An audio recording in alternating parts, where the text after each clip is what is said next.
think the last time I was with the group was back in 2019 before the pandemic at the Gold Coast meeting. And we're very happy to be a sponsor here of the ANZREG conference here virtually. And like I said, I very much appreciate the opportunity to be joining remotely. I'm the CEO and co-founder of ThirdIron. We are, of course, a library technology company, and I was invited to just share some remarks and kind of what's new and what we're up to here at the company. If you hear some loud noises in the background here in the United States, we're getting on for the 4th of July. So where I live, fireworks are legal. So people might be kind of setting those off as we're getting kind of here toward the dark hours where I'm at. So don't be distracted if you hear anything, but I will go ahead and just plow through the presentation despite any of that might be going on in the background. So really the first thing to just kind of provide an update on in terms of us as a company and whatnot is just simply the fact that we continue to grow. And this is really due in no small part to a good number of libraries that we worked with across Australia and New Zealand. Here's a list here, I'm sure, on the screen that you probably can't really read. The main takeaway here is that we work with the majority of the universities in Australia, a good number of the hospital libraries and government libraries as well. So really just wanted to start my initial introductory comments here just by thanking everybody who's on the call today who is a current customer, or if you're curious about what we're doing, feel free to contact us and we'd be more than happy to share more in detail of what we're up to as a company. But really the focus, I think, for most of the people on the call that you know, for us as a company is really about just kind of improving linking and understanding the relationship that linking has to access. Simply put, the collections are oftentimes thought of as the body of the library, but it's really the technology that operates as a central nervous system. It's great to have really broad collections, but being able to ensure that people can get to the thing that they're looking for in really any kind of point of discovery, whether that's in a Primo discovery layer or in databases or out there on the open web, that is also a really important part of the research journey. And that's really what the focus of our company is all about, has been for the last number of years. And it's really thinking about linking in kind of a new way, where as a company, we're uniting kind of two things to really provide the best access or linking to information possible. The first is what we call article level intelligence, meaning that we just want to know a lot of things about articles. And we unite that with an expert AI system to always pick the best source for where that thing might reside. And connecting those two pieces together means that we're delivering the fastest and most reliable and informed linking to full text. So again, as folks on the call probably know, if you're using a LibKey service, we're providing kind of that one-click access to content, but it's more than just simply one click. It's kind of how we create that one click. And for us, again, it's about managing a number of different data elements where we know things about the article. We know, for example, if the article is available in a PDF or HTML format, we know whether the article has been retracted. We know whether or not the article actually exists on a aggregated platform, just a bunch of things that we know about the article. And really, the way that I think that LibKey provides kind of a new way of thinking about linking is that it is article level. We're linking based on, again, what we know about the article, not linking based on what linkers always assume that we have based on the journal level. So for us, really, as a company, kind of what's new for us is just being able to bring in more data about the article, to use that to inform the linking algorithm that we use to provide, again, the fastest and most reliable and informed linking to that full text. The first thing for us, which is really kind of an area that we continue to expand into, is information about the editorial status of the article. As folks might recall, about a year and a half ago, we added data from Retraction Watch to the LibKey linking algorithm to able to inform end users if they come across an article in a discovery system or a database or even on the open web, to use that Retraction Watch data to be able to inform that user whether the article has been retracted or not. That data is great, and that kind of retraction notification feature of LibKey has been really well received. But Retraction Watch identifies retracted articles based on the PubMed and Web of Science. And we know that there's, kind of other indexes out there, other ways that we could find retracted information. And that's something that we as a company have been really working on here the last 6 months or so, is just pulling in additional data to supplement that with Retraction Watch. In addition, we're also identifying articles that have an expression of concern. And for those on the call, you probably know that expression of concern is sort of the precursor to retraction, but it's equally of interest to researchers that are out there trying to link to information. So again, about 1.5 years ago, we started with Retraction Watch, and that still is a very important component of the data that we are bringing in order to understand things about the article. But we're now pulling in additional data sources to have a much wider view, be able to identify more articles that are being retracted, as well as being able to label articles as having expression of concern.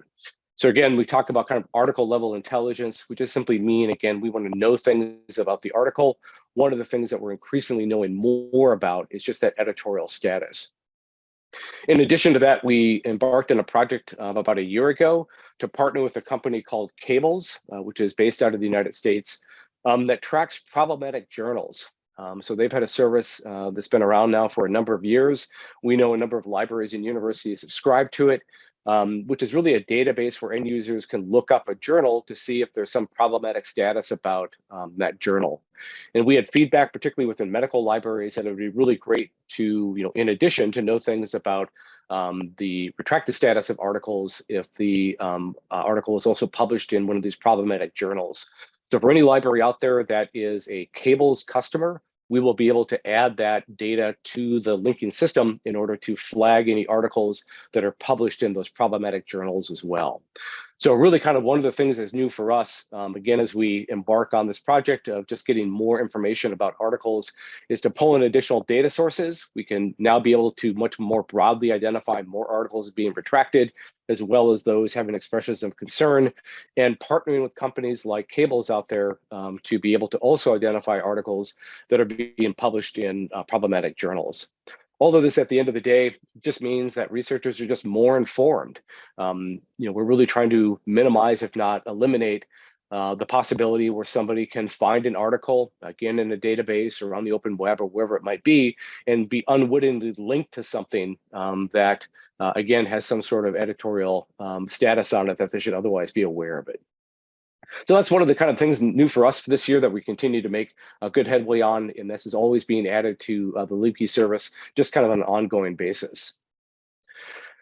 The second is we're really doing a lot of work to better identify open access articles. And if you've heard kind of presentations that me or my colleagues have given before in the last 6 months or so, you probably heard some of this before. But one of the things that we really recognized, again, a year or two ago, is that there are a number of organizations out there that are doing really good work in order to identify articles as being open access. But because of the methodologies that these organizations are applying, or just kind of some of the assumptions of the projects that they're undertaking in order to identify open access articles, that there's some limitations and in some cases just outright errors to the data. So when we were looking to ingest information to help us identify articles as being open access, we thought that we could basically outsource that project to some of these third parties out there. But when we actually locally loaded that data, started using that in our linking system, we started seeing considerable patterns of errors and whatnot. So we recognized that to really help fulfill the mission that we have in providing the best open access awareness and linking, we needed to bring together or blend together multiple data sources, as well as just do some computer science engineering work on our own in order to provide the best way for libraries to identify articles as open access and to be able to link to them. And this is really important because not only is it just sort of good to know whether or not an article is open access, but we see really as a result of a lot of the transformational agreements that are out there, more and more open access articles are being published in hybrid journals, meaning that they are subscription journals, but only some of the articles are open access. And that actually ends up being a barrier for a number of libraries and actually being able to link to that content, because a lot of the knowledge about an article's open access status isn't something that link resolvers are aware of. So you're really beholden to, again, linking to some of these third-party systems or kind of other mechanisms, which again have all the kind of limitations and deficiencies that we saw when we were looking at that data ourselves.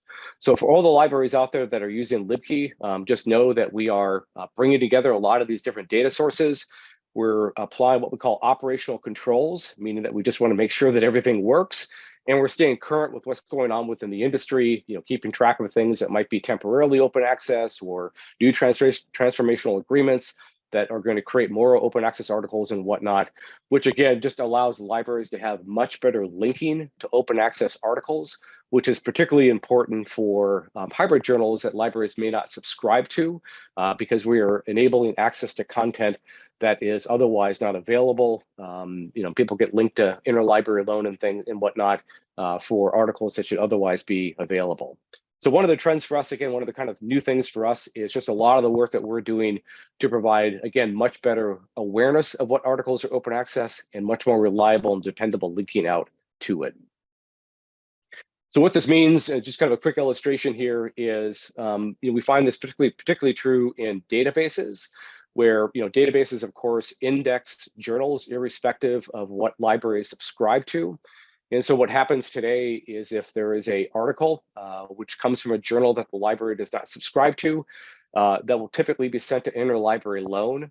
But to the extent that LibKey is aware of the open access status of that article, independent of what library holdings are, which journals you subscribe to, if there's that article again in that database that's open access and the end user clicks on it and the library is using LibKey in the databases, LibKey will recognize that article as being open access and then connect the end user directly to the full text. So, as I said, LibKey is really sort of a library systems technology, kind of operates behind the scenes. Most end users don't understand any of this stuff, of course, right? But they do know when they click on a link, what they're expecting is that they're going to get access to full text. And if the article is open access, of course, we should be able to link to that. But again, being able to link to that content really depends on having that very reliable knowledge of what's open access and accurate linking to it. And so that's really why that's been a focus for us as a company, like I said, the last year and a half or 2 years. So this is something that we continue to bring into the LibKey system. And then other things that we're doing here as a company, just sort of what's new really quickly, is that we're just simply finding more applications for the LibKey technology. Being able to link within library systems or whatnot is very important. But we know that connecting people to content can also be also very important in interlibrary loan systems. So next month, or actually this month, we're in July now, we'll be going live with a LibKey integration in Iliad, which just simply means that LibKey is going to be able to identify any kind of ILL requests that come in that the library might subscribe to. So trying to intercept sort of these unnecessary interlibrary loan requests, as well as, again, capturing any article that's open access before it gets to the interlibrary loan desk, where we can simply return a link back to the requester where they can get access to that article right away. So again, depending on how your library is set up with interlibrary loan, if Iliad is a part of that, this is just yet another application of where we find the technology where we can use this article level intelligence. We can know things about the article that can interrupt sort of that process of unnecessary interlibrary loans and delaying access to get people directly to the content.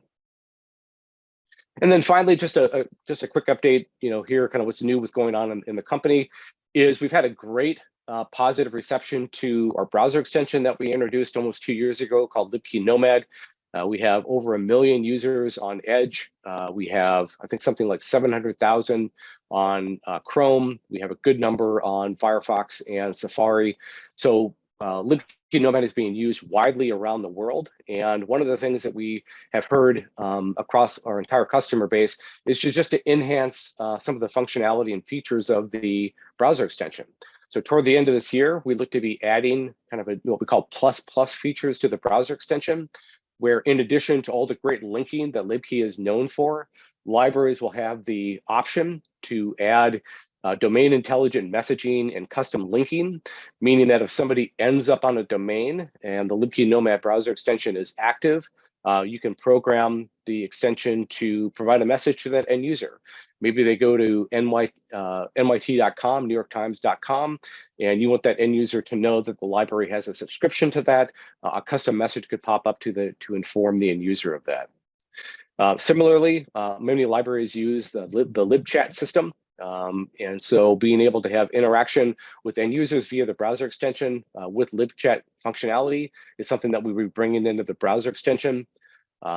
Integration with all the popular bibliographic management tools out there, again, is something which is forthcoming, as well as just some of the UX customization, being able to change colors, to add university logos and things like that will all be part of what we're doing with LibKey Nomad.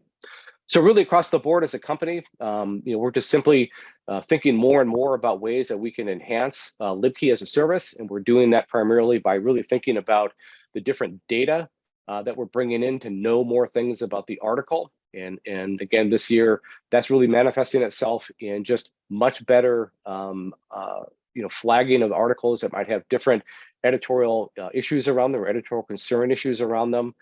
Being able to better identify articles as open access and linking to it. LibKey being integrated into different systems out there like Iliad, as well as just making better uses of the services that we have today by just adding different features to it. So that's just a quick update from me. I'll kind of turn things over to the rest, to the moderator here, and you guys can have a good conference. But really appreciate the opportunity to be a sponsor and to engage with the ANZREG community. And with that, I'll just say thanks very much.